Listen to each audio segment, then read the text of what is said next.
Today class ಬಹುಪದೋಕ್ತಿಗಳು ಪಾಠ ಅಭ್ಯಾಸ 2.2 ಮುಂದುವರಿದ ಭಾಗನ ನಾವು ಮಾಡ್ತಾ ಇದೀವಿ. ಸೊ ನೀವು ಲಾಸ್ಟ್ ಕ್ಲಾಸಲ್ಲಿ ಅಭ್ಯಾಸ 1.2.1ರಲ್ಲಿ ಬರ್ತಕ್ಕಂಥ ಶೂನ್ಯತೆಗಳನ್ನು ಕಂಡುಹಿಡಿಯ ಲೆಕ್ಕಗಳನ್ನು ನೀವು ನೋಡಿದ್ರಿ. ನೆಕ್ಸ್ಟ್ ಅಭ್ಯಾಸ 2.2ರಲ್ಲಿ ಶೂನ್ಯತೆಗಳು ಮತ್ತು ಒಂದು ವರ್ಗ ಬಹುಪದೋಕ್ತಿಯನ್ನು ಕೊಟ್ಟಾಗ ಶೂನ್ಯತೆಗಳನ್ನು ಕಂಡುಹಿಡಿದು ಮತ್ತು ಅವುಗಳ ಸಹಗುಣಗಳ ನಡುವಿನ ಸಂಬಂಧವನ್ನು ತಾಳೆ ನೋಡೋದನ್ನ ನೋಡಿದ್ರೆ ಅದು ಒಂದು ಮೂರನೇ ಲೆಕ್ಕವನ್ನ ನಾವು ನೋಡ್ತಾ ಇದೀವಿ. So 6x² - 3 - 7x. ಇದನ್ನ ನಾವು ಇವುಗಳ ಶೂನ್ಯತೆಗಳನ್ನ ಕಂಡುಹಿಡಿಬೇಕು ಮತ್ತು ಶೂನ್ಯತೆಗಳು ಮತ್ತು ಸಹಗುಣಕಗಳ ನಡುವಿನ ಸಂಬಂಧವನ್ನ ತಾಳೆ ನೋಡಬೇಕು. ಸೊ ಫಸ್ಟ್ ನಾವು ಈ ಒಂದು ಬಹುಪದೋಕ್ತಿ, ಈ ಕೊಟ್ಟಿರ್ತಕ್ಕಂಥ ಬಹುಪದೋಕ್ತಿ ax² + bx + c ಒಂದು ರೂಪದಲ್ಲಿದೆ, ವರ್ಗ ಬಹುಪದೋಕ್ತಿ ಆದರ್ಶ ರೂಪದಲ್ಲಿದೆ. ನಾವು ಚೆಕ್ ಮಾಡ್ಕೋಬೇಕು. ನೋಡಿ, ಇಲ್ಲಿ ax² ಅಂದ್ರೆ 6x² ಇದೆ, ಆಮೇಲೆ bx ಇಲ್ಲಿಲ್ಲ, bx ಸೊ ಇಲ್ಲಿದೆ 7x. ಸೊ ನೋಡಿ, ಇಲ್ಲಿ ಪ್ಲಸ್ c ಇದೆ, ಕಾನ್ಸ್ಟೆಂಟ್ ನಂಬರ್ ಏನು ಮಧ್ಯದಲ್ಲಿದೆ. ಈ ತರ ಇದ್ದಾಗ ನಾವು ಇದನ್ನ ಫಸ್ಟ್ ax² + bx + c ರೂಪದಲ್ಲಿ ಬರ್ಕೋಬೇಕು. ಇದನ್ನ ನಾವು ಆದರ್ಶ ರೂಪ ಅಂತ ಕರಿತೀವಿ. ಸೊ ನೋಡಿ, ax² ಜಾಗದಲ್ಲಿ 6x² - bx ಜಾಗದಲ್ಲಿ -7x + c ಜಾಗದಲ್ಲಿ -3 ಅಂತ ಬರ್ತದೆ. 6x² - 7x - c ಅಂತ ಆಯ್ತು. ಸೊ ಈಗ ಈ ಒಂದು ಬಹುಪದೋಕ್ತಿಯ ಶೂನ್ಯತೆಗಳನ್ನ ಕಂಡುಹಿಡಿಬೇಕು ನಾವು. ಈ ಒಂದು ಬಹುಪದೋಕ್ತಿಯ ಶೂನ್ಯತೆಗಳನ್ನ ಹೆಂಗೆ ನಾವು ಶೂನ್ಯತೆಗಳನ್ನ ಕಂಡುಹಿಡಿತೀವಿ ನಿಮಗೆ ಗೊತ್ತಿದೆ. ಮಧ್ಯಮ ಪದವನ್ನು ವಿಭಜಿಸಿ ಅಂತ ಹೇಳ್ತೀವಿ, ಹೌದಾ? ಅಂದ್ರೆ x² ನ ಸಹಗುಣಕ 1ಕ್ಕಿಂತ ಜಾಸ್ತಿ ಇದೆ ಅಂತ ಅಂದ್ರೆ ಇದನ್ನ ನಾವೇನ್ ಮಾಡ್ತೀವಿ, ಕೊನೆಯ ಪದಕ್ಕೆ ಕಾನ್ಸ್ಟೆಂಟ್ ನಂಬರ್ಗೆ ಗುಣಾಕಾರ ಮಾಡ್ತೀವಿ. ಅಂದ್ರೆ x² ನ ಸಹಗುಣಕ 6 ಇದೆ, 6 ನಾವು 3ಕ್ಕೆ ಗುಣಿಸ್ತೀವಿ. 6 × 3 = 18 ಆಯ್ತು, ಹೌದಾ? 18. ಈಗ ನೋಡ್ರಿ, 18ಅನ್ನ ನಾವೇನ್ ಮಾಡ್ತೀವಿ, ಯಾವ ಮಗ್ಗಿಯಲ್ಲಿ ಬರುತ್ತೆ ಸೊ ಅನ್ನೋದನ್ನ ನೋಡ್ಕೊಂತೀವಿ. 18 ಸೊ ನಮಗೆ ಗೊತ್ತಿದೆ 9 ಮಗ್ಗಿಯಲ್ಲಿ ಬರುತ್ತೆ. ಸೊ 9 × 2 = 18, ಹೌದು? ಮತ್ತೆ ಯಾವ ಮಗ್ಗಿಯಲ್ಲಿ ಬರುತ್ತೆ ಅಂತ ನೀವು ಚೆಕ್ ಮಾಡೋದಾದ್ರೆ ನೀವು ಇಲ್ಲಿ ಇವುಗಳ ಅಪವರ್ತನಗಳನ್ನ ಕಂಡುಹಿಡ್ಕಂತ ಹೋಗುದು. 2 9 18, 2 3 3 9 ಅಂತ. ಸೊ ನೋಡ್ರಿ, 3 × 6, 6 3 18 ಅಂತ ತಗೋಬಹುದು. ಅಥವಾ ನೀವಿಗೆ 3 3 9, 9 × 18 ಅಂತ ತಗೋಬಹುದು ನಾವು. ಇದಿಲ್ಲ ಹಂಗಾದ್ರೆ ನೋಡಿ, ಇಲ್ಲಿ 9 × 18. ಸೊ ಇನ್ನೊಂದು 3 3 9, 9 × 18. ಸೊ 6 3 18. ಸೊ ಇವೆರಡರಲ್ಲಿ ನಾವು ಯಾವ್ದನ್ನ ಸೆಲೆಕ್ಟ್ ಮಾಡ್ಕೋಬೇಕು ಅನ್ನೋದು ಯಾವುದು x ನ ಸಹಗುಣಕ ಏನಿದೆಯಲ್ಲ ಅದು ನಿರ್ಧಾರ ಮಾಡುತ್ತೆ. x ನ ಸಹಗುಣಕ ಏನಿದೆ -7 ಇದೆ, 7 ಇದೆ.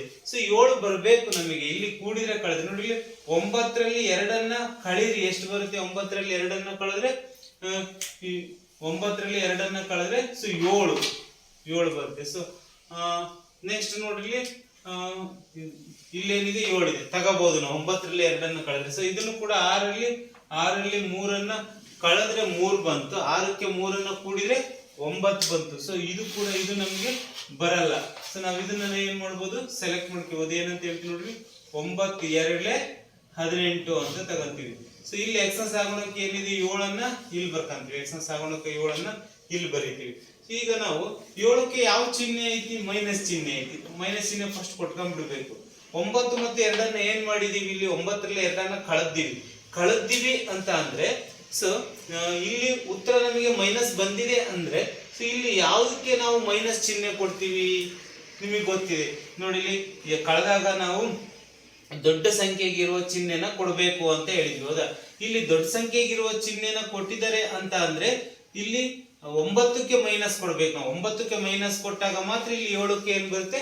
ಮೈನಸ್. ಈಗ ನೋಡ್ರಿ, 9 ರಲ್ಲಿ 2ಅನ್ನ ಕಳೀರಿ, 7 ಬಂತು, ಹೌದಿಲ್ಲ? ದೊಡ್ಡ ಸಂಖ್ಯೆಗೆ ಯಾವ ಚಿಹ್ನೆ ಐತಿ? ಮೈನಸ್ ಐತಿ, ಮೈನಸ್ ಅನ್ನ ಬರಿತೀವಿ. ಅಂದ್ರೆ ಇದಕ್ಕೆ ಯಾವ ಚಿಹ್ನೆ ಐತಿ? ಪ್ಲಸ್ ಐತಿ, ಹೌದಿಲ್ಲ? 9 ರಲ್ಲಿ 2ಅನ್ನ ಕಳೆದ್ರೆ 7. ಸೊ 9 2 18. ಈಗ ನೋಡಿ, ಈಗ ನಾವು 6x² ನೋಡಿ, ಇಲ್ಲಿ -7x ಇರೋದು ಏನಾಯ್ತು? -9x ಆಯ್ತು. ಆಮೇಲೆ ಪ್ಲಸ್ 2x ಆಯ್ತು. ಸೊ -3ಕ್ಕೆ -3 ಹೆಂಗೆ ಬರೀತೀವಿ. ಈಗ 3 ಪದಗಳಿದ್ದು 4 ಪದ ಆಯ್ತು. ಸೊ 2 ಪದಗಳನ್ನಾಗಿ ಒಂದು ಗುಂಪಾಗಿ ಮಾಡ್ಕೊಳ್ತೀವಿ. ನೋಡಿ, ಇಲ್ಲಿ 6x² ಮತ್ತೆ 9x ಅಂತ ಇದೆ. 6x² ಮತ್ತೆ 9x. ಇದರಲ್ಲಿ ಸಾಮಾನ್ಯ ಪದವನ್ನು ಹೊರ ತೆಗಿಬೇಕಪ್ಪ. ಹೆಂಗ್ ತೆಗಿತೀರಿ ಸಾಮಾನ್ಯ ಪದ? ನಿಮಗೆ ಗೊತ್ತಿದೆ, ಮಾಸನೇ ಸಾಮಾನ್ಯ ಪದಕ್ಕೆ ಇನ್ನೊಂದು ನಾವೇನಂತ ಹೇಳ್ತೀವಿ, ಮಾಸ ಅಂತ ಕರಿತೀವಿ. ಸೊ 3ಅನ್ನ ನಾವೇನಂತ ಬರಿತೀವಿ, 3 2 6 ಅವಿಭಾಜ್ಯ ಅಪವರ್ತನಗಳಾಗಿ ವ್ಯಕ್ತಪಡಿಸಬೇಕು ಪ್ರತಿಯೊಂದನ್ನು. x² ಅನ್ನ ನಾವೇನಂತ ಬರಿತೀವಿ, x ಇಂಟು x ಅಂತ ಬರಿತೀವಿ. ಸೊ 9x ಅನ್ನ ನಾವೇನಂತ ಮಾಡ್ತೀವಿ, 3 9 ಅಂತ ಬರಿತೀವಿ. ಹೌದಿಲ್ಲ? x ಗೆ ಏನಂತ ಬರಿತೀವಿ, x ಅಂತ ಬರಿತೀವಿ. ಇದರಲ್ಲಿ ಸಾಮಾನ್ಯ ಪದ ಬೇಕು ಅಂದ್ರೆ ಎರಡರಲ್ಲೂ ಸಾಮಾನ್ಯವಾಗಿರ್ಬೇಕು, ಅದನ್ನ ನಾವು ಸಾಮಾನ್ಯ ಪದ ಮಾಸ ಅಂತ ಹೇಳ್ತೀವಿ. ನೋಡಿ ಇಲ್ಲಿ 3 ಇದೆ, ಇದ್ರಾಗ ಒಂದು x ಇದೆ. 3x ಸಾಮಾನ್ಯ ಪದ, ಇವೆರಡರಲ್ಲಿ 3x ಏನಾಗುತ್ತೆ ಹಾಗಾದ್ರೆ ಮಾಸ ಆಗುತ್ತೆ, ಸಾಮಾನ್ಯ ಪದ ಆಗುತ್ತೆ, ಹೊರ ತೆಗಿತೀವಿ 3x. ಹಂಗಾದ್ರೆ ಇಲ್ಲಿ ನೆಕ್ಸ್ಟ್ ಉಳಿತು ಅನ್ನೋದು ನಾವಿಲ್ಲಿ ನೋಡ್ಬೋದು. ನೋಡಿ ಇಲ್ಲಿ 2 ಉಳಿದಿದೆ, ಒಂದು x ಇದೆ, ಅಂದ್ರೆ 2x ಉಳಿದಿದೆ ಮೈನಸ್ 9x ರಲ್ಲಿ 3x ಹೊರಗಡೆ ಬಂದ್ರೆ 3x ಹೊರಗಡೆ ಬಂದ್ರೆ ಇನ್ನೇನು ಉಳಿತು, ಇಲ್ಲಿ 3 ಉಳಿತು, 3ಅನ್ನ ಬರೀತೀವಿ ಪ್ಲಸ್. ಅದೇ ರೀತಿ ಇದನ್ನು ಕೂಡ ನೀವು ಮಾಡ್ಕೋಬಹುದು. ಏನಿದೆ ನೋಡಿ, 2x ಇದೆ, ನೆಕ್ಸ್ಟ್ ಇಲ್ಲಿ ಏನಿದೆ 3 ಇದೆ, 2x 3 ಇದೆ. ಸೊ 2x ನ ಅವಿಭಾಜ್ಯ ಅಪವರ್ತನಗಳು ಅಂದ್ರೆ 2 ಇಂಟು x ಅಂತಾನೆ ಬರೀಬಹುದು ಅದನ್ನ. ಸೊ 3ಅನ್ನ ನಾವು ಇಲ್ಲಿ ಬರೀತೀವಪ್ಪ, 3ನ 3 ಅದರ ಅವಿಭಾಜ್ಯ ಸಂಖ್ಯೆ. ಇದ್ರ ಕೆಳ ಬರೆಯಲ್ಲ, ಇದ್ರ ಕೆಳ ಬರಲಿಲ್ಲ, ಇಲ್ಲೆಲ್ಲೋ ಒಂದಕ್ಕೆ ಬರಿತೀವಿ. ಈಗ ಇಲ್ಲಿ ಸಾಮಾನ್ಯ ಪದ ಏನಿದೆ ಹುಡುಕ್ರಿ ಅಂತ ಅಂದ್ರೆ ಇಲ್ಲಿ ನಮ್ಗೆ ಏನು ಸಿಗಲ್ಲ. ಅಂದ್ರೆ ಏನು ಸಿಗಲ್ಲ ಅಂದ್ರೆ ಒಂದು ಸಾಮಾನ್ಯ ಪದ ಮಾಸ ಅಂತ ಹೇಳ್ತೀವಿ. ಹೌದಿಲ್ಲ? ಒಂದನ್ನ ಹೊರ ತೆಗಿತೀವಿ, ಬ್ರಾಕೆಟ್ ಓಪನ್ ಮಾಡಿ ಇಲ್ಲಿ ಏನ್ ಬರಿತೀವಿ, 2x ಮೈನಸ್ 3ಕ್ಕೆ 3 ಅದನ್ನೇ ಬರಿತೀವಿ. ಸೊ ಇದು ಬಾಕ್ಸ್ ಅಲ್ಲಿ ಏನಾಗಿರ್ಬೇಕು, ಈಕ್ವಲ್ ಇರಬೇಕು. ನೋಡಿ ಇಲ್ಲಿ 2x minus 3, 2x minus 3 same ಇರಬೇಕು. ಅದು ಸೇಮ್ ಇದೆ ಅಂದ್ರೆ ಇಲ್ಲಿ ನಾವು ಮಾಡ್ತಿರೋದು ಸರಿಯಾಗಿದೆ ಅಂತ ಅರ್ಥ. ನೋಡಿ ಇಲ್ಲಿ ಇವೆರಡರಲ್ಲಿ ಒಂದು ಬಾಕ್ಸ್ ಅಲ್ಲಿ ಒಳಗಿರ್ತಕ್ಕಂಥ ಇವೆರಡರಲ್ಲಿ ಒಂದನ್ನ ಕಾಮನ್ ತೆಗೆದು ಬಿಡ್ರಿ. 2x okay sorry 2x minus 3, 2x minus 3 okay. ನೋಡಿ 2x ಮೈನಸ್ 3 ಮತ್ತೆ 2x ಮೈನಸ್ 3 ಅಲ್ಲಿ ಒಂದು 2x ಮೈನಸ್ 3ಅನ್ನ ಹೊರಗಡೆ ತೆಗಿತೀವಿ. ಹಾಗಾದ್ರೆ ಇಲ್ಲಿ ಏನು ಉಳಿತತಿ, ಮತ್ತೆ ನೋಡಿ ಇಲ್ಲಿ ಮತ್ತೆ 3x ಉಳಿತತಿ. 3x ಪ್ಲಸ್ ಇಲ್ಲಿ ಏನು ಉಳಿತು, 1 ಉಳಿತು, 1 ಬರೀತೀವಿ. ಇದು ಒಂದು ಅಪವರ್ತನ. ನೋಡಿ 2x ಮೈನಸ್ 3, 3x ಪ್ಲಸ್ 1 ಅಂತಕ್ಕಂಥ ಎರಡು ಅಪವರ್ತನಗಳು ಬಂದು ಈಗ ಇಸ್ ಈಕ್ವಲ್ ಟು 0ಗೆ ತಗೋಣ ನಾವು. ಯಾಕಂದ್ರೆ ಇದು ಶೂನ್ಯತೆಗಳು ಬೇಕು ನಮಗೆ. 2x minus 3 is equal to 0. Next 3x plus 1 is equal to 0. So 2x ಗೆ 2x ಹಂಗೆ ಬರೀತೀನಿ, ಇಸ್ ಈಕ್ವಲ್ ಟು ಮೈನಸ್ 3 ಆ ಕಡೆಗೆ ಹೋದ್ರೆ ಪ್ಲಸ್ 3 ಆಗುತ್ತೆ. Next x is equal to 3ಕ್ಕೆ 3. ಈ ಎರಡನ್ನ ಆ ಕಡೆ ತಗೊಂಡು ಹೋದ್ರೆ ಅದೇನಾಗುತ್ತೆ, ಛೇದದಲ್ಲಿ ಬರುತ್ತೆ. ನೆಕ್ಸ್ಟ್ ಇಲ್ಲಿ ಸೇಮ್ ಹಂಗೆ 3x ಗೆ 3x ಪ್ಲಸ್ 1 ಅನ್ನು ಇಸ್ ಈಕ್ವಲ್ ಟು ಇಂದ ಆ ಕಡೆ ಹಾಕೋಣ, ಇಸ್ ಈಕ್ವಲ್ ಟು ಇಂದ ಆ ಕಡೆ ಹಾಕಿದ್ರೆ ಮೈನಸ್ 1 ಆಗುತ್ತೆ. ಸೊ x ಗೆ x ಅನ್ನ ಬರೀತೀವಿ, ಇಸ್ ಈಕ್ವಲ್ ಟು ಮೈನಸ್ 1ಕ್ಕೆ ಮೈನಸ್ 1. 3ಅನ್ನ ಆ ಕಡೆ ತಗೊಂಡ್ರೆ ಇದು ಎಲ್ಲಿ ಬರುತ್ತೆ, ಛೇದದಲ್ಲಿ ಬರುತ್ತೆ. ಸೊ ನೋಡಿ ಇಲ್ಲಿ ಒಂದು ಶೂನ್ಯತೆ 3 ಡಿವೈಡೆಡ್ ಬೈ 2, ಇನ್ನೊಂದು ಶೂನ್ಯತೆ ಮೈನಸ್ 1 ಡಿವೈಡೆಡ್ ಬೈ 3. ಸೊ ಇದನ್ನ ನಾವು ಆಲ್ಫಾ ಅಂತ ತಗೋಣ 3/2 ನ, ಇದನ್ನ ನಾವು ಬೀಟಾ ಅಂತ ತಗೋಣ ಮೈನಸ್ 1/3 ಅಂತ ತಗೋಣ. ಸೊ ಈಗ ನಾವು ಏನ್ ಮಾಡ್ಬೇಕಪ್ಪ, ಮತ್ತೆ ಅವ್ರು ಏನ್ ಹೇಳಿದಾರೆ ಇಲ್ಲಿ ಮುಂದೆ, ಸಹಗುಣಕಗಳು, ಶೂನ್ಯತೆಗಳು ಮತ್ತು ಸಹಗುಣಕಗಳ ನಡುವಿನ ಸಂಬಂಧವನ್ನ ತಾಳೆ ನೋಡಿ ಅಂತ ಹೇಳಿದ್ರು. ಹೌದಿಲ್ಲ? ಯಾವ್ದ್ರದ್ದು ಶೂನ್ಯತೆಗಳು, ಇದ್ರ ಶೂನ್ಯತೆಗಳು 6x² ಮೈನಸ್ 7x ಮೈನಸ್ 3ರ ಶೂನ್ಯತೆಗಳು ಆಲ್ಫಾ ಮತ್ತೆ ಬೀಟಾ ಅಂತ ತಗೊಂಡಿದೀವಿ. ನೆಕ್ಸ್ಟ್ ಸಹಗುಣಕಗಳು, ಯಾವ್ದ್ರದ್ದು ಸಹಗುಣಕಗಳು, ಇದ್ರದ್ದೇ ಸಹಗುಣಕಗಳು. ಏನು ಇದ್ರದ್ದು, 6x² ಮೈನಸ್ 7x ಮೈನಸ್ 3. ಮತ್ತೊಂದು ಸಲ ಬಹುಪದೋಕ್ತಿನ ಬರ್ಕಂತ ಇದ್ದೀನಿ. ಸೊ ಈ ಬಹುಪದೋಕ್ತಿಯ ಆದರ್ಶ ರೂಪನ ಬರ್ತಾನ, ಯಾಕಂದ್ರೆ ನಮಗೆ ಸಹಗುಣಕಗಳನ್ನ ತಗೋಣಕ್ಕೆ ಈಸಿ ಆಗುತ್ತೆ. ax² plus bx plus c ಅಂದ್ರೆ x² ನ ಸಹಗುಣಕ ಇಲ್ಲಿದೆ ನೋಡಿ, a ಇಸ್ ಈಕ್ವಲ್ ಟು 6ಕ್ಕೆ ಸಮ ಅಂತ ಬರ್ಕಂತೀವಿ. ಅಂದ್ರೆ x² ನ ಸಹಗುಣಕ ಇಲ್ಲಿ a ಆದ್ರೆ ಇಲ್ಲಿ x² ನ ಸಹಗುಣಕ 6. ಸೊ ನೋಡಿ ಇಲ್ಲಿ x ನ ಸಹಗುಣಕ b ಇದೆ, ಇಲ್ಲಿ x ನ ಸಹಗುಣಕ ಏನಿದೆಯಲ್ಲ ಅದು -7 ಅನ್ನ ಬರ್ಕಂತೀವಿ. Next c is equal to ಏನಿದೆ, ಇಲ್ಲಿ -3 ಇದೆ, -3 ಕಾನ್ಸ್ಟೆಂಟ್ ನಂಬರ್. ಸೊ ಹೌದಿಲ್ಲ? ಇದು ಸಹಗುಣಕಗಳು a b ಮತ್ತು c ಸಹಗುಣಕಗಳನ್ನ ಬರ್ಕಂದ್ವಿ. 6 -7 -3 ಅಂತ. ನೆಕ್ಸ್ಟ್ ಇಲ್ಲಿ ಶೂನ್ಯತೆಗಳ ಮೊತ್ತ ತಗೊಂತೀವಿ. ಶೂನ್ಯತೆಗಳ ಮೊತ್ತ ಮಾಡ್ಕೊಂತೀವಿ. ಶೂನ್ಯತೆಗಳ ಮೊತ್ತ ಅಂದ್ರೆ ಆಲ್ಫಾ ಪ್ಲಸ್ ಬೀಟಾ ಅಂದ್ರೆ ಇವೆರಡು ಶೂನ್ಯತೆಗಳು, ಅವುಗಳ ಮೊತ್ತ ಅಂದ್ರೆ alpha plus beta is equal to minus B by A ಅಂತ ಬರ್ಕೊಂತೀವಿ, minus B by A. So alpha ಅಂತ ಅಂದ್ರೆ ಏನಿದೆ 3 ಶೂನ್ಯತೆ 3/2. ಸೊ ಇನ್ನೊಂದು ಬೀಟಾ ಅಂದ್ರೆ ಸೊ ಇಂಟು ಮೈನಸ್ 1/3 ಅಂತ ಇದೆ, ಇಸ್ ಈಕ್ವಲ್ ಟು ಮೈನಸ್ಗೆ ಮೈನಸ್. ಸೊ ನೆಕ್ಸ್ಟ್ ನೋಡ್ರಿ B divided by A. B ಅಂದ್ರೆ ಏನಾಯ್ತಪ್ಪ -7 ಇದೆ, -7. ಎ ಅಂದ್ರೆ ಏನಿದೆ, ಎ ಅಂದ್ರೆ 6 ಅಂತ ಬರ್ಕೊಂತೀವಿ. ಸೊ ನೆಕ್ಸ್ಟ್ ಇಲ್ಲಿ ಏನ್ ಹೇಳ್ತೀವಿ ನೋಡ್ರಿ 3 ಡಿವೈಡೆಡ್ ಬೈ 2 ಗೆ 3 ಡಿವೈಡೆಡ್ ಬೈ 2 ನೋಡಿ, ಪ್ಲಸ್ ಇಂಟು ಮೈನಸ್ ಮೈನಸ್ ಆಗುತ್ತೆ, 1 divided by 3 is equal to minus into minus plus 7 divided by 6 ಆಯ್ತು. ನೋಡಿ ಇಲ್ಲಿ 2 3 ಇದೆ ಛೇದ, ಛೇದ ಬೇರೆ ಬೇರೆ ಆಗಿದ್ದಾಗ ಸೊ ಇವುಗಳ ಲಾಸನ ತಗಂತೀವಿ. ಇವೆರಡು ಅವಿಭಾಜ್ಯ ಸಂಖ್ಯೆಗಳಾಗಿದ್ದಾಗ ನಾವು 3 2 6 ಇದ್ರ ಲಾಸ ಅಂತ ಬರ್ಕಂತೀವಿ, 3 2 6. ಹಂಗಾದ್ರೆ 6 ಬರಬೇಕು ಅಂದ್ರೆ ಇದಕ್ಕೆ ಎಷ್ಟು ಗುಣಿಸ್ತೀರಿ, ಇದಕ್ಕೆ 3 ಗುಣಿಸ್ತೀರಿ, ಹೌದಾ? 3 2 3 6. ಇದೇ 3ಅನ್ನ ಅಂಶಕ್ಕೆ ಕೊಡ್ತೀವಿ. ಇಲ್ಲಿ 6 ಬರಬೇಕು ಅಂದ್ರೆ ಈ 3ಕ್ಕೆ ಎಷ್ಟು ಗುಣಿಸ್ತೀರಿ, ಆಲ್ರೆಡಿ ಛೇದ 6 ಬಂದಿದೆ, ಹಾಗಾಗಿ ಇಲ್ಲಿ 6 ಬರಬೇಕು ಅಂದ್ರೆ ಇದಕ್ಕೆ 2 ಗುಣಿಸ್ತೀರಿ, 3 2 6. ಇದೇ 2ಅನ್ನ ಅಂಶಕ್ಕೆ ಕೊಡ್ತೀರಿ. ಸೊ 3 3 ಏನಾಯ್ತು ಹಂಗಂದ್ರೆ ಅಂಶದಲ್ಲಿ 9 ಆಯ್ತು, ಮೈನಸ್ 1 2 ಏನಾಯ್ತು 2 ಆಯ್ತು, ಈಸ್ ಈಕ್ವಲ್ ಟು. ಸೊ ನೋಡಿ 7 ಡಿವೈಡೆಡ್ ಬೈ 6 ಗೆ 7 ಡಿವೈಡೆಡ್ ಬೈ 6 ಆಯ್ತು. ಈಗ 9ರಲ್ಲಿ 2ಅನ್ನ ಕಳೀರಿ, ಏನಾಯ್ತು 7 ಆಯ್ತು, ಡಿವೈಡೆಡ್ ಬೈ 6ಕ್ಕೆ 6, that is equal to 7 divided by 6 ಗೆ 7 ಡಿವೈಡೆಡ್ ಬೈ 6 ಆಯ್ತು, ಹೌದಾ? ಶೂನ್ಯತೆಗಳ ಮೊತ್ತ ಮತ್ತೆ ಸಹಗುಣಕಗಳ ನಡುವಿನ ಸಂಬಂಧ ಇಲ್ಲಿ ಏನಾಯ್ತು, ಈಕ್ವಲ್ ಆಯ್ತು. ಅಂದ್ರೆ LHS is equal to RHS ಅಂತ ಕರಿತೀವಿ. ಈಗ ನೆಕ್ಸ್ಟ್ ನಾವ್ ಏನ್ ತಗೊಂತೀವಿ, ಇನ್ನೊಂದು ಶೂನ್ಯತೆಗಳ ಗುಣಲಬ್ಧ. ಶೂನ್ಯತೆಗಳ ಗುಣಲಬ್ಧ ಏನಾಗುತ್ತೆ ಅಂದ್ರೆ ಸೊ ನೋಡಿಲ್ಲ, alpha into beta is equal to C by A ಅಂತ ತಗೊಂತೀವಿ. ಸಿ ಬೈ ಆಲ್ಫಾ ಅಂತ ಅಂದ್ರೆ ನೋಡಿ ಇಲ್ಲಿ 3 ಡಿವೈಡೆಡ್ ಬೈ 2 ಇಂಟು ಬೀಟಾ ಅಂದ್ರೆ ಏನಂತ ಹೇಳ್ತೀವಿ, -1 ಡಿವೈಡೆಡ್ ಬೈ 3 ಅಂತ ಹೇಳ್ತೀವಿ. That is equal to C ಅಂದ್ರೆ ಮೈನಸ್ ಇದೆ, ಸಿ ಅಂದ್ರೆ -3 ಇದೆ, -3 ಅಂತ ಬರ್ಕೊಂತೀವಿ, ಡಿವೈಡೆಡ್ ಬೈ ಎ ಅಂದ್ರೆ ಏನಿದೆ ಇಲ್ಲಿ 6 ಇದೆ, 6 ಅನ್ನ ಬರೀತೀವಿ. ಸೊ ನೋಡಿ ನಾವು ಸಿಂಪಲ್ ಆಗಿ ಏನ್ ಮಾಡ್ಬೋದು, ಸೊ ಈ 3 ಗೆಟ್ ಕ್ಯಾನ್ಸಲ್ ಮಾಡ್ಬೋದು. ಇಲ್ಲಿ ಏನಾಯ್ತು ಅಂದ್ರೆ ಅಂಶದಲ್ಲಿ ಮೈನಸ್, ಇಲ್ಲಿ ಬರೀತೀನಿ -1 ಬಂತು, -1. ಅಥವಾ ನೀವು ಹಿಂಗೆ ಡೈರೆಕ್ಟ್ ನಾವು ಗುಣಾಕಾರನ ಮಾಡ್ಬೋದು, 3 1 3 -3 ಡಿವೈಡೆಡ್ ಬೈ 3 2 6 ಅಂತ ಬರೀಬಹುದು. ದಟ್ ಈಸ್ ಈಕ್ವಲ್ ಟು ಇಲ್ಲೇನಾಗುತ್ತೆ, ಇಲ್ಲಿ ಕೂಡ -3 ಡಿವೈಡೆಡ್ ಬೈ 6 ಇದೆ, ಸೇಮ್ ಇದೆ. ಹಂಗಾದ್ರೆ LHS is equal to RHS same ಇದೆ. ಸೊ ಹಂಗಾದ್ರೆ ಶೂನ್ಯತೆಗಳ ಗುಣಲಬ್ಧ ಕೂಡ ಇಲ್ಲೇನಾಯ್ತು, ನಮಗೆ ತಾಳೆ ಆಯ್ತು. ಸೊ ಇದನ್ನ ನಾವು 3 ಮಾರ್ಕ್ಸಿಗೆ ಅವರು ಎಕ್ಸಾಮ್ ಅಲ್ಲಿ ನಿಮಗೆ ಕೇಳ್ತಾರೆ. ಸೊ ಇದನ್ನ ಸ್ವಲ್ಪ ನೀವು ನೀಟಾಗಿ ನೋಡ್ಕೋಬೇಕಾಗುತ್ತೆ. ಫಸ್ಟ್ ಕೊಟ್ಟಿರ್ತಕ್ಕಂಥ ಒಂದು ಬಹುಪದೋಕ್ತಿ ಆದರ್ಶ ರೂಪದಲ್ಲಿ ಬರ್ಕೊಂಡು ಅವುಗಳ ಶೂನ್ಯತೆಗಳನ್ನ ಕಂಡಿಡ್ಕೊಂಡು ನೆಕ್ಸ್ಟ್ ಶೂನ್ಯತೆಗಳ ಮೊತ್ತ ಮತ್ತು ಗುಣಲಬ್ಧನ ತಾಳೆ ನೋಡಿದ್ರಿ ಅನ್ಸಿದ್ರೆ ಇಲ್ಲಿ ನಿಮಗೆ 3 ಮಾರ್ಕ್ಸ್ ಸಿಗ್ತವೆ. ಸೊ ಇದನ್ನ ನೀವು ಬರ್ಕೋಬಹುದು.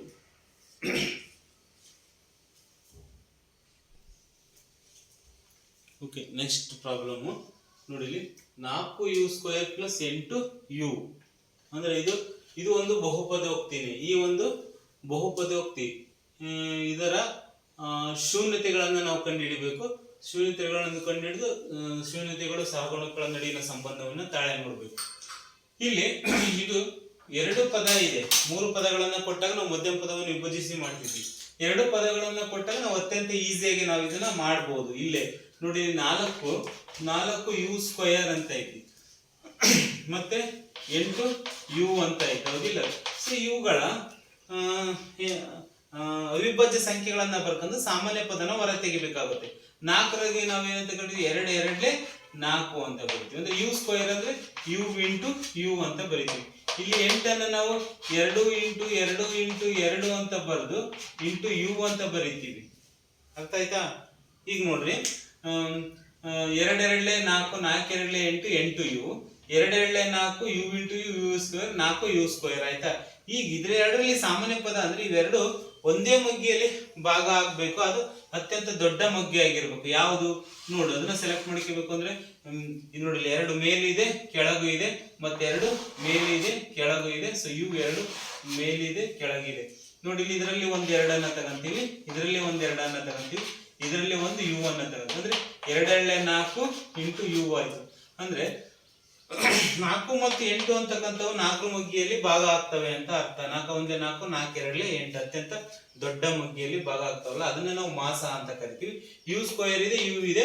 ಘಾತಾಂಕ ಯಾವ್ದಕ್ಕೆ ಚಿಕ್ಕದೈತಲ್ಲ ಅದು ಚರಾಕ್ಷರದ ಸಾಮಾನ್ಯ ಪದವಾಗಿ ಹೊರಗಡೆ ತೆಗಿತೀವಿ. ನೋಡಿ ಯು ಸ್ಕ್ವೇರ್ ಇದೆ, ಇಲ್ಲಿ ಯು ನ ಘಾತ 1 ಇದೆ. ಸೊ ನಾವು ಯು ನ ಘಾತ 1 ಅನ್ನ ಹೊರಗೆ ತೆಗಿತೀವಿ, ಯಾಕಂದ್ರೆ ಅದು ಘಾತಾಂಕ ಚಿಕ್ಕದೇ ಇರ್ತಕ್ಕಂಥದ್ದು. ಚರಾಕ್ಷರ ಒಂದೇ ಆಗಿದ್ದು ಘಾತಾಂಕ ಚಿಕ್ಕದಿದ್ರೆ ಅದನ್ನು ನಾವು ಆ ಒಂದು ಪದದ ಮಾಸ ಅಂತ ಹೇಳ್ತೀವಿ, ಅಥವಾ ಸಾಮಾನ್ಯ ಪದ ಅಂತ ಕರಿತೀವಿ. ಈಗ 4 ಯು ಅನ್ನ ತೆಗಿತೀವಿ. 4 ಯು ಅನ್ನ ಹೊರಗೆ ತೆಗೆದ್ವಿ ಅಂದ್ರೆ ಇಲ್ಲೇನು ಉಳಿತತಿ, ಇನ್ನ 1 ಯು ಉಳಿತತಿ. ನೋಡಿ ಇಲ್ಲಿ 4 ಯು ಸ್ಕ್ವೇರ್ ಅಲ್ಲಿ 4 2 4 1 ಯು ಅನ್ನ ತೆಗೆದ್ವಿ ಅಂದ್ರೆ 1 ಯು ಉಳಿದೈತಿ. ಆ ಯು ಅನ್ನ ಇಲ್ಲಿ ಬರಿತೀವಿ. ಪ್ಲಸ್ 8 ಯು ಅಲ್ಲಿ 4 ಯು ಹೋಯ್ತು, 2 2 4 1 ಯು ಹೋಯ್ತು. ಇನ್ನೇನು ಉಳಿತು, ಒಂದು 2 ಉಳಿತು, 2ಅನ್ನ ಬರಿತೀವಿ.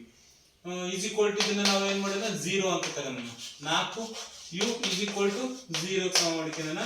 You plus 2 is equal to 0 ಅಂತ ಮಾಡ್ಕೊಳ್ಳೋಣ. ಯುಗೆ ಯು ಹಂಗೆ ಬರೋಣ, ಈಸ್ ಈಕ್ವಲ್ ಟು 0 ಗೆ 0. ಈ 4 ಕಡೆ ಕಳಿಸ್ರಿ, ಇದು ಛೇದದಲ್ಲಿ ಬರುತ್ತೆ, 0 ಡಿವೈಡೆಡ್ ಬೈ 4 ಆಗುತ್ತೆ. ಸೊ ಯುಗೆ ಯು ಬರೀರಿ, ಈಸ್ ಈಕ್ವಲ್ ಟು 0 ಗೆ 0. ಪ್ಲಸ್ 2 ಕಡೆ ಹೋದ್ರೆ ಏನಾಗುತ್ತೆ, -2 ಆಯ್ತು. ಸೊ ಇದಕ್ಕೆ ಒಂದು ಶೂನ್ಯತೆ ಏನಾಯ್ತು, -2 ಆಯ್ತು. ಇನ್ನೊಂದು ಶೂನ್ಯತೆ ಯು is equal to 0 divided by 4 ಅಂದ್ರೆ ಏನು, 0ನೇ. 0 ಬೈ ಏನಿದ್ರು ಕೂಡ 0ದ ಕೆಳಗಡೆ ಏನಿದ್ರು ಕೂಡ ನಾವು ಅದನ್ನ 0ನೇ ಅಂತ ಹೇಳ್ತೀವಿ. ಅಂದ್ರೆ ಇಲ್ಲಿ ಆಲ್ಫಾ ಒಂದು ಏನ್ ಬಂತು, 0 ಬಂತು. ಇನ್ನೊಂದು ಬೀಟಾ ಏನ್ ಬಂತು, ಇಲ್ಲಿ -2 ಬಂತು. ಸೊ ಇವು ಶೂನ್ಯತೆ. ಈಗ ಈ ಶೂನ್ಯತೆಗಳ ನಡುವಿನ ಸಂಬಂಧವನ್ನು ತಾಳೆ ನೋಡೋದಾದ್ರೆ ಇಲ್ಲಿ ನೋಡಿ, 4 ಯು ಸ್ಕ್ವೇರ್ ಪ್ಲಸ್ 8 ಯು ಅಂತ ಬರ್ಕಂತೀವಿ, ಹೌದಾ. ಇದು ಇದರ ಶೂನ್ಯತೆ ನಾವು ಆದರ್ಶ ರೂಪ ax square plus bx plus c ಅಂತ ಬರುತ್ತೆ. a ಅಂದ್ರೆ ಏನು, a is equal to 4, b ಅಂದ್ರೆ ಏನು, b is equal to 8, c is equal to ಏನು ಇಲ್ಲ 0 ಅಂತ ತಗೊಂತೀವಿ, ಹೌದಿಲ್ಲ. ನೆಕ್ಸ್ಟ್ ಶೂನ್ಯತೆಗಳ ಮೊತ್ತ ನೋಡೋದಾದ್ರೆ, ಶೂನ್ಯತೆಗಳ ಮೊತ್ತ ಇಲ್ಲಿ ನಾವೇನಂತ ತಗೊಂತೀವಿ, alpha plus beta is equal to -b by a ಅಂತ ಬರೀತೀವಿ. ಶೂನ್ಯತೆಗಳ ಮೊತ್ತ ಏನು ಅನ್ನೋದ್ರೆ, ಶೂನ್ಯತೆಗಳ ಮೊತ್ತ ಆಲ್ಫಾ ಪ್ಲಸ್ ಬೀಟಾ ಇಲ್ಲಿ ಏನಿದೆ, ಇಲ್ಲಿ ಆಲ್ಫಾ ಅಂದ್ರೆ 0, ಪ್ಲಸ್ ಗೆ ಪ್ಲಸ್, ಬೀಟಾ ಅಂದ್ರೆ -2, that is equal to minus B ಅಂದ್ರೆ ಏನು, ಬಿ ಅಂದ್ರೆ 8 ಇದೆ, ಬಿ ಅಂದ್ರೆ 8 ಬರೀತೀವಿ. ನೆಕ್ಸ್ಟ್ ಎ ಅಂದ್ರೆ ಏನಿದೆ, ಇಲ್ಲಿ 4 ಇದೆ, ಎ ಅಂದ್ರೆ 4 ಅನ್ನ ಡಿವೈಡೆಡ್ ಬೈ 4 ಅನ್ನ ಬರೀತೀವಿ. ನೋಡಿ ಇಲ್ಲಿ ಪ್ಲಸ್ ಇಂಟು ಮೈನಸ್, -2ಕ್ಕೆ 2, ದಟ್ ಇಸ್ ಈಕ್ವಲ್ ಟು 0 ಹೋಯ್ತು. ನೆಕ್ಸ್ಟ್ ಇಲ್ಲಿ ಏನಿದೆ, ಮೈನಸ್ ಇದೆ, ಇದನ್ನ ಕಟ್ಟ ಹೊಡಿಬಹುದು. 4 1 4, 4 2 8, -2 ಅಂತ ಬರೀಬಹುದು. ಈಗ ನೋಡ್ರಿ, LHS ಇಸ್ ಈಕ್ವಲ್ ಟು ಇದನ್ನ ನಾವೇನಂತ ಹೇಳ್ತೀವಿ, LHS is equal to RHS ಅಂತ ಬರ್ಕಂತೀವಿ. ಅಂದ್ರೆ ಎಡಭಾಗ ಇಲ್ಲಿ ಬಲಭಾಗಕ್ಕೆ ಏನಾಗಿದೆ, ಸಮ ಇದೆ ಅಂತ ನಾವು ಹೇಳ್ತೀವಿ, ಹೌದಿಲ್ಲ. ಸೊ ನೆಕ್ಸ್ಟ್ ಶೂನ್ಯತೆಗಳ ಮೊತ್ತ ಆಯ್ತಾ. ಶೂನ್ಯತೆಗಳ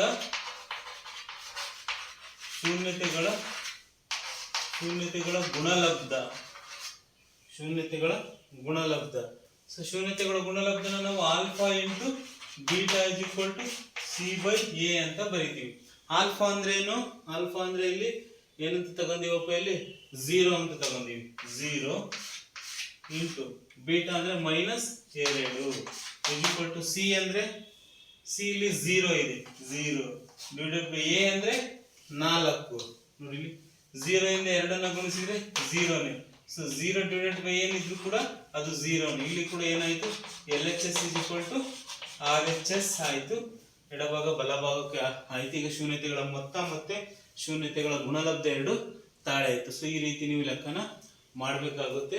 ಸೊ ಈ ಲೆಕ್ಕವನ್ನು ನೀವು ಬರ್ಕೋಬಹುದು. ಓಕೆ ಸ್ಟೂಡೆಂಟ್ಸ್, ಇಲ್ಲಿಗೆ ಈ ಕ್ಲಾಸನ್ನು ಸ್ಟಾಪ್ ಮಾಡೋಣ್ರಿ. ನೆಕ್ಸ್ಟ್ ಕ್ಲಾಸಲ್ಲಿ ಮತ್ತೆ ಮುಂದುವರೆದ ಇದೇ ಅಭ್ಯಾಸ 2.2ರಲ್ಲಿ ಬರ್ತಕ್ಕಂಥ ಮುಂದಿನ ಲೆಕ್ಕಗಳನ್ನು ನಾವು ಹೇಳೋಣ. ಸೊ ಇದನ್ನು ನೀವು ಚೆನ್ನಾಗಿ ಒಂದು 2-3 ಸಲ ಪ್ರಾಕ್ಟೀಸ್ ಮಾಡಿರಿ. ಸೊ ನಿಮಗೆ ಈಸಿ ಆಗುತ್ತೆ. ಓಕೆ, ನೆಕ್ಸ್ಟ್ ಕ್ಲಾಸಲ್ಲಿ ಸ್ಟಾರ್ಟ್ ಮಾಡೋಣ. ನೆಕ್ಸ್ಟ್ ಕ್ಲಾಸಲ್ಲಿ ಈ ವಿಡಿಯೋನ ಲೈಕ್ ಮಾಡಿ, ಸಬ್ಸ್ಕ್ರೈಬ್ ಮಾಡಿ, ಶೇರ್ ಮಾಡಿ. Okay, thank you.